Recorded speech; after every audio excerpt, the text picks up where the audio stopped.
আজ নেতাজি ইন্ডোর স্টেডিয়ামে তৃণমূলের রাজ্য সম্মেলন। পশ্চিমবঙ্গ তৃণমূল কংগ্রেস সর্বস্তরের কর্মীদের সভা।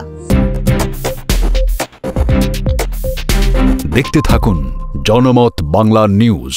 আর কিছুক্ষণের অপেক্ষা। সম্মেলনের আনুষ্ঠানিক সময় সকাল 11টা। প্রধান বক্তা হিসেবে থাকবেন তৃণমূল সুপ্রিমো মমতা বন্দ্যোপাধ্যায়। উপস্থিত থাকবেন তৃণমূলের সেকেন্ড ইন কমান্ড অভিষেক বন্দ্যোপাধ্যায়ও। ইতিমধ্যেই রাজ্যের বিভিন্ন জেলা থেকে তৃণমূলের সমস্ত ত্রিস্তরীয় পঞ্চায়েত ব্যবস্থার প্রধান, চেয়ারম্যান, কাউন্সিলর, কলকাতা সহ গোটা রাজ্যে তৃণমূলের শাখা সংগঠনের প্রধানরা আসতে শুরু করে দিয়েছেন।